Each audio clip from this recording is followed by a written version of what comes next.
গতকাল মার্কেটে গেছি বউকে নিয়ে। মার্কেটে যাওয়ার পর যথারীতি বউয়ের একটা শাড়ি পছন্দ হয়েছে, দাম হচ্ছে 11,500 টাকা। সে তো এটা নিবে, তো আমারে কইলো।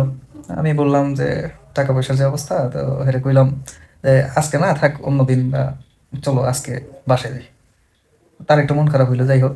তারপর বাসায় আসলো। বাসায় আসার পর আর কি, আসার পর থেকে জ্বর শুরু, 104। এর মধ্যে আবার 2বার বমিও করলো। তো অবস্থা বেগতিক দেখে আমি ভাবলাম যে না, ডাক্তারকে ফোন দিই। তো ডাক্তার বললো যে নিয়ে আসেন।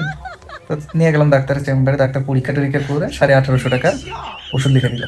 এই ওষুধ খাইছে, খাইয়া এই যে আজকে সারাদিন ঘুমাচ্ছে। এই পার্থ, তো ঘুমাচ্ছে এখন। এখন আবার ওই যে ড্রেসটা পছন্দ করছে, শাড়িটা পছন্দ করছে, মার্কেটে যায় ওইটা নিতে হবে। এই এই পার্থ, ওঠো ওঠো, শাড়িটা নিয়ে আসতে হবে না? শাড়িটা নিয়ে আসতে হবে। তা কি বুঝলেন? মানে বউ যদি কিছু চায়, সেটা সাথে সাথে কিনে দিবেন। না হলে ওই শাড়ি তো দেওয়াই লাগবে, সাথে কিন্তু ওই যে আপনার ওই মেডিকেল খরচ, মানে ডাক্তারের টাকাও দিতে হবে। টাকাও নাই।